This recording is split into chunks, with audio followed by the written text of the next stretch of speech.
İş yerinde, evde ya da okulda kurduğumuz sosyal ilişkilerde diğer insanlarla olan iletişimimizde çeşitli psikolojik oyunlar oynarız ve çoğu zaman bunu yaptığımızın farkında değilizdir. Çoğu zaman bu senaryosunu yıllar önce yazdığımız psikolojik oyunları oynarız ya da birileri bize bu oyunları oynar, biz bu oyunlara dahil oluruz. Peki acaba nedir bu oyunlar? Siz farkında olmadan hangi psikolojik oyunları oynuyorsunuz ya da acaba size hangi oyunlar oynanıyor? Bu videoda bunu konuşalım. Ünlü psikiyatrist Eric Berne bu psikolojik oyun kavramını ortaya atmıştır. Ona göre insanoğlu fiziksel ve ruhsal sağlığını koruyabilmek için diğerlerinden gelen varlığının onanması ile ilgili mesajlara muhtaçtır. Nasıl ki küçük bir bebek hayatını devam ettirebilmek için annesinin ya da ona bakım veren kişinin dokunuşlarına ihtiyaç duyuyorsa, bu dokunuşları yeterince almadığında gelişim geriliği gösterebiliyor. Hatta hayatı tehlikeye girebiliyorsa aynı şekilde büyüdüğümüzde de, yani çocukluğumuzda ve yetişkinliğimizde de diğerlerinden gelen ve varlığımızı onaylayan mesajlara ihtiyaç duyuyoruz. Bu psikolojik ve fizyolojik sağlığımız için olmazsa olmaz adeta. Düşünsenize, uyandığınızda sabahleyin herkes siz yokmuşsunuz gibi davransa mesela. Ne bileyim, size selam vermese, gözünüze bakmasa, sizi dinlemese, trafikte önünüze geçse, kendinizi nasıl hissediyorsunuz? Bunun sürekli olduğunu varsayın.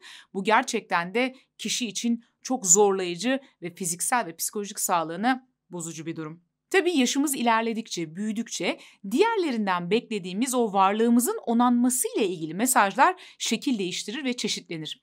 Örneğin bir bebekken diğerlerinin bizi pışpışlaması belki yeterli olabiliyorken büyüdükçe bu mesaj şekil değiştirir ve belki diğerlerinin dikkatini çekebilmek, diğerlerinin ilgisini çekebilmek, diğerlerinin bizi dinlemesi, diğerlerinin bizi sevmesi ya da değer vermesi şeklinde şekil değiştirebilir. Bizler özellikle 0-6 yaş dönemindeki yaşam deneyimlerimize dayanarak o zamanlarki sınırlı bilincimizle hayata dair, kendimize dair ve diğer insanlara dair bazı kararlar alırız. Ve bu kararları bir ömür boyunca farkında olmadan uygularız. Öyle şeyler yaparız, öyle seçimlerde bulunuruz ki eninde sonunda o 0-6 yaş döneminde aldığımız kararı desteklerken ya da destekleyen şeyler yaşarken buluruz kendimizi. Diyelim ki 0-6 yaş döneminde anneyle bağlanmada bir sorun yaşadınız. Ya annenizden ya da size bakım veren kişiden yeterli ilgiyi göremediniz. Bu durumda, tabii herkes için geçerli değil bu ama bazı kişiler için bu durumda zihninizde ben sevilmeyi hak etmiyorum, ben değersizim ya da diğer insanlar güvenilmez gibi bir karar vermiş olabilirsiniz. Böyle bir karar almış olabilirsiniz. 0-6 yaş dönemindeki o sınırlı bilincinizle aldığınız bu karar daha sonra yaşınız ilerlediğinde, büyüdüğünüzde farkında olmadan bilinç dışı bir şekilde sizin seçimlerinizi, davranışlarınızı, hayatınızı, yaşama biçiminizi etkileyecek.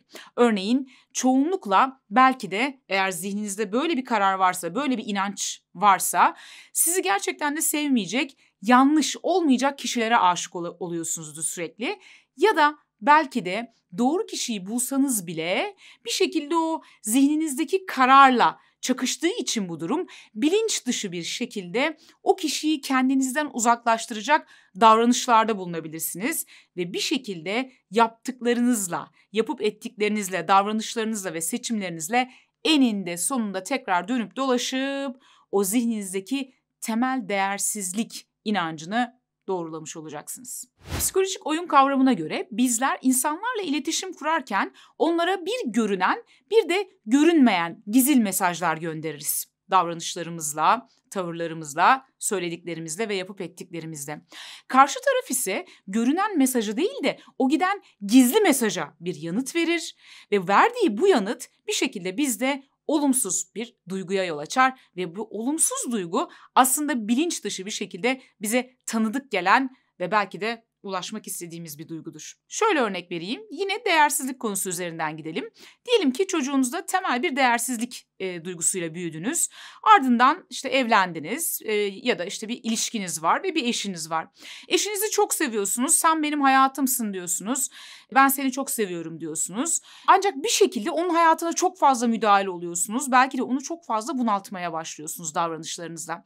Aslında bu davranışlarla ya da söylemlerinizle görünen mesaj seni çok seviyorum, sen benim her şeyimsin. Ancak karşı tarafa giden gizli mesaj belki de sana güvenmiyorum ya da kendime güvenmiyorum mesajı oluyor. Bunun sonucunda da karşı taraf o gizli mesaja göre yanıt verdiğinde, yani size olumsuz bir tepki gösterdiğinde siz kendinizi bir köşede kurban rolünde, bak ben saçımı süpürge ettim, bak ben elimden geleni yaptım, görüyor musun bana yaptığını diyerek yaşadığınız bu olumsuz sonuca üzülmeye başlıyorsunuz. Aslında bir şekilde yapıp ettiklerinizle yine en temeldeki o değersizlik duygunuzu destekleyecek bir noktaya getiriyorsunuz ilişkinizi ve bunu çoğu zaman farkında olmadan yapıyorsunuz. Oyunlar çocukluktan itibaren aslında öğrendiğimiz davranışlardır ve birçok insan favori oyunlarını farkında olmadan ilişkilerinde tekrar oynar. Sonra da der ki ya ben neden hep aynı şeyleri yaşıyorum? Şimdi gelelim en çok oynanan psikolojik oyunlardan birkaç tanesine. Bakalım size tanıdık gelen var mı? Acaba siz bu oyunlardan birini ya da birkaçını oynuyor musunuz? Ya da birileri size bu oyunu oynuyor mu? Birinci oyunumuz sen olmasaydın, senin yüzünden oyunu. Bu oyunu özellikle aile içinde çok sık görürüz. Bazen eşler birbirine oynar, bazen de örneğin çocuk ailesine karşı ya da aile çocuğa karşı oynar. Peki nedir bu oyun? Bu oyunda kişi ulaşamadığı, yani isteyip de ulaşamadığı hedefleri, gerçekleştiremediği hedeflerin sorumlusu olarak, sebebi olarak diğerlerini gösterir. Örneğin diyelim ki bir ev kadınını düşünelim. Ya işte aslında ben kariyer olarak iş hayatında çok iyi yerlere gelirdim de evlendikten sonra eşim çalışmama izin vermedi. Çok kısıtladı beni. İşte derken sonra çoluk çocuk oldu. İşte bizim kariyer hayalleri de bitti. Yani aslında eğer evli olmasaydım çok iyi yerlere gelirdim. Ya da aslında çocuğum olmasaydı çok iyi yerlere gelirdim diyen bir kişi büyük bir olasılıkla aslında kendi yetersizlik duyguları ve kendi korkuları yüzünden harekete geçememektedir. Bu kişi zaten yaptığı seçimlerle ve davranışlarıyla da bilinçaltındaki o temel kararı destekleyecek şekilde davranır. Yani zaten belki de kendisini engelleyecek bir eş seçer. Ve bunu tamamen bilinç dışı bir kararla farkında olmadan yapar. Yani bu oyunu destekleyecek oyuncuları da aslında biz fark etmeden seçiyoruz. Ya da belki zaten eşi o halde olmasa bile, o durumda olmasa bile onu o noktaya getirir. Ya da mesela belki daha az çocuk yapabilecekken daha çok çocuk yapıp daha fazla sorumluluğun altında kalır. Tabii burada aslında yapmak istediği şey, kaçmak istediği şey kendi korkuları ve aynı zamanda kendi yetersizlik duygularıdır. Bunu nereden biliyoruz? Çoğu zaman bunları bahane eden kişiler. Yani ben aslında istediğim şeylere ulaşamadım, sebebi eşim, sebebi çocuğum ya da sebebi ailem, annem, babam diyen insanların bu sebep ortadan kalktıktan sonra da, yani diyelim ki evliyse boşanmış olabilir ya da artık belki eşi davranışlarını değiştirmiş olabilir. Onu engelleyen faktör, yani bahane olarak kullandığı ve onu sözde engelleyen faktör ortadan kalktığında da bir bakarsınız ki kişilerin davranışlarında bir değişiklik yok. Yine hedefine ulaşmak için bir çaba göstermiyor. O zaman demek ki sen zaten özellikle seni engelleyecek kişileri seçtin. Çünkü bu senin kendinle yüzleşmeni bir şekilde engelliyordu. Bunu sadece eşler arasında değil, dediğim gibi çocuklarda da görebiliriz. Örneğin belki de ilişki yaşamaktan korkan ya da mutlu bir ilişki yaşayamayacağına inanan, sevilmeyeceğini düşünen bir insan da kendini ilişkilere kapatmış olabilir. Kimseyle tanışmak, görüşmek istemiyor olabilir. Ve buna bahane olarak da işte annem babam yaşlı, ben onlara bakıyorum. Zaten evlenmek istemiyorum. Eğer evlenirsem onlar yalnız kalacaklar. Ben zaten bunu yapamam diyerek kendi kendine engelliyor olabilir. Ve burada aslında anne, baba ona muhtaç değilse bile kendisi adeta öyleymiş gibi düşünüp kendine bunu inandırıp bu oyunun içerisinde yer alabilir. İkinci oyunumuz Tekmele Beni. Bu ne biçim oyun ismi diyebilirsiniz. Bir insan neden kendisinin tekmelenmesini istesin ki? Bilmem. Belki de bilinçaltında sahip olduğu farkında olmadığı o inancı gerçekleştirmek için olabilir. Bir şekilde insanları kızdıracak davranışlarda bulunup ondan sonra da insanlar ona kızmaya başladığında süt dökmüş kedi pozisyonuna giren ve ben ne yaptım da böyle oldu anlamadım ki diyen insanlar vardır ya, işte bu insanlar çoğunlukla tekmele beni oyununu oynarlar. Bu oyunun çoğu zaman eşler arasında ya da romantik ilişkilerde oynandığını da görürüz. Örneğin eşlerden bir tanesi diğerine görünürde sürekli terk etme beni mesajını vermesine rağmen öyle davranışlarda bulunur, öyle şeyler söyler ki karşı tarafı onu terk edecek noktaya getirir. Ve ardından da karşı taraf onu terk ettiğinde neden böyle oldu hiç anlamadım. Ben elimden geleni yaptım. Hep böyle oluyor der. Üçüncü oyunumuz bak gördün mü bana neler yaptırdın oyunu. Efendim bu oyunu genellikle kendi hayatının sorumluluğunu alamayan, kendi kararlarını veremeyen, belki de içten içe bunun için kendini yeterli görmeyen bireylerin sıklıkla oynadığı bir oyundur bu oyun. Bu oyunda ne yapar kişi? Bu oyunda hayatıyla ilgili önemli kararları başkalarına aldırır.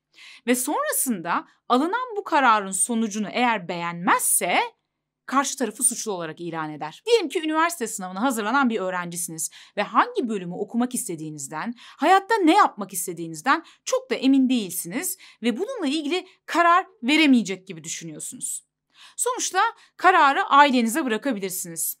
Bu durumda eğer ailenizin seçtiği bölümü gerçekten de kazanıp o bölümde okumaya başladığınızda bundan dolayı mutlu olmazsanız mutsuzluğunuzun sorumlusunu aileniz olarak ilan edebilirsiniz. İşte bu tipik bir bak gördün mü bana ne yaptırdın oyunudur. Kişi kendi hayatıyla ilgili kararları başkalarına aldırır. Ardından da ortaya çıkan sonuç eğer onu tatmin etmezse başkalarını suçlar. Dördüncü oyunumuz ama ben çok denedim oyunu.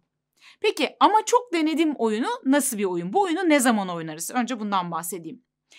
Çabalasak da hiçbir şeyi değiştiremeyeceğimize içten içe inandığımızda ya da bir şeyleri değiştirebilmek için kendi yeterliliklerimize güvenmediğimizde, inanmadığımızda sırf eller alışverişte görsün, diğerleri bizi eleştirmesin diye böyle elimizin ucuyla gelişigüzel bir şeyler yaptığımızda bu oyunu oynamış oluyoruz. Amaç ne? Amaç bak ben denedim yine de olmuyor'yu rahatlıkla söyleyebilmek, diğerlerinin bizi eleştirmesini engellemek. Bu oyunu oynayanlar gerçekten de deniyorlarmış izlenimi verirler dışarıdan. Ancak denerken bilinç dışı bir şekilde kendi kendilerini sabote ederler. Yani adeta başarısız olmak için ellerinden geleni yaparlar. Diyelim ki içten içe herhangi bir işte başarılı olacağınıza inanmıyorsunuz. Bir türlü deniyorum ama olmuyor diyorsunuz. Derken yeni bir iş fırsatı çıktı karşınıza. Bu iş fırsatını değerlendirmek için görüşmeye gittiniz. Bak ben görüşmeye gidiyorum, bak ben deniyorum diyorsunuz etrafınızdakilere.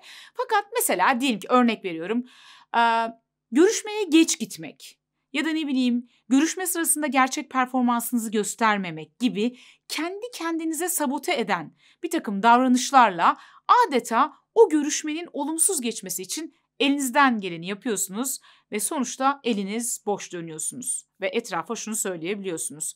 Bak ben deniyorum, olmuyor.